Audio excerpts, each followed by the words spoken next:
তখন সে আমাকে অনেক সাপোর্ট করেছে। আমার ফার্স্ট বই আজকে লঞ্চ হলো। আমাদের সবার পছন্দের ঢালিউড কুইন আমাদের মাঝে আছে। আসলে সে সব জায়গাতে যায় না, আপনারা কিন্তু জানেন।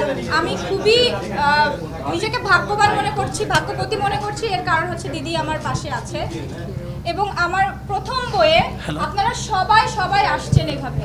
আর সব থেকে বড় কথা হচ্ছে আরেকজনের নাম আমি না বললেই না, জয় চৌধুরী। আমি আসলে ওনাকে ভাইয়া, কিন্তু আমার কাছে তিনি আমার ভাইয়ের মতো, বড় ভাইয়ের মতো, কারণ এই পুরো জার্নিতে সে আমাকে অনেক হেল্প করেছে। তো আমি আসলে তার কাছেও চিরকৃতজ্ঞ থাকবো যে সে আমাকে এত হেল্প করেছে। এছাড়াও এখানে অনেকে আছে, যেরকম পিয়াল ভাইয়া আমাদের, মানে আপনারা সবাই চিনেন পিয়াল ভাইয়াকে। তিনি একজন স্টাইলিস্ট এবং বাংলাদেশের সবচেয়ে বড় বড় প্রোগ্রামগুলো কিন্তু তার হাত দিয়ে হয় এবং সে একজন ফ্যাশন ডিজাইনার। আমাদের মাঝে আছে সাকিব সনেট, সে একজন ফিল্ম প্রডিউসার প্লাস ডিরেক্টর। আপনারা সকলেই তাকে চিনেন এবং আমার খুব ক্লোজ টু হার্ট যে কাদরি মাহফুজ, তিনি একজন সেলিব্রিটি স্টাইলিস্ট অ্যান্ড কোরিওগ্রাফার। তো সবাই তাকে চিনেন। আরও এখানে একটা কথা আমি সবসময় বলতে চাই যে আমার এই বইয়ের মূল ব্যাপারটা হচ্ছে আমরা সবসময় যখন অনেক বেশি সাকসেস হই তখন আমাদের রুটটা ভুলে যাই। সো আমি আসলে এই বইয়ের গল্পটা এরকমভাবেই করেছি। আর এখানে একজন স্পেশাল, আমার কাছে খুব স্পেশাল একজন মানুষ আছে যার হাত ধরে আমি আমার এই ইন্ডাস্ট্রিতে ইন করেছি। তার নাম হচ্ছে তানিয়া আফরিন। প্লিজ তার জন্য একটা তালি দিবেন আপনারা, কারণ আমার বিয়ের সাজটা আমি তার কাছে সেজেছিলাম এবং তার কাছে আমার ফার্স্ট শ্যুটটা। সো তার হাত ধরেই আমার কিন্তু ব্রাইডাল ইন্ডাস্ট্রিতে আসা।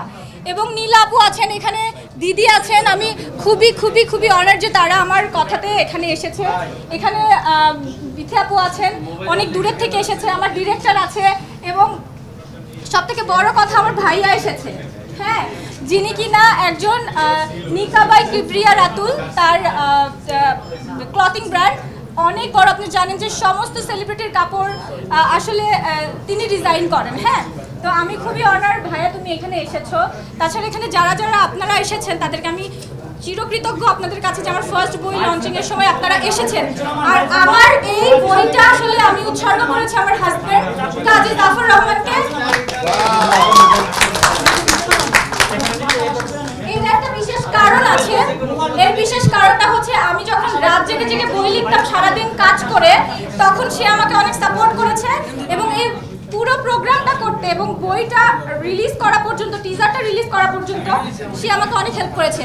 তাছাড়া আমার আসলে একজন টিচার আছেন, তিনি এতক্ষণ কথা বলছিল, আমি তার কাছে পড়াশোনা করেছি। তো সে যে আমার প্রোগ্রামে এসেছে, তার কাছ থেকে আমি শুদ্ধ উচ্চারণ কিভাবে শিখতে হয়, বাংলায় কিভাবে এত সুন্দর করে কথা বলতে পারা যায়, সেটা আমি আসলে তার কাছ থেকে শিখেছি। সোহান আপু আছে, আরো অনেক আছে। আমার ছোট দুই বোন এসেছে, আমি তাদেরকে আসলে কখনো আনি না। আমার বেস্ট ফ্রেন্ড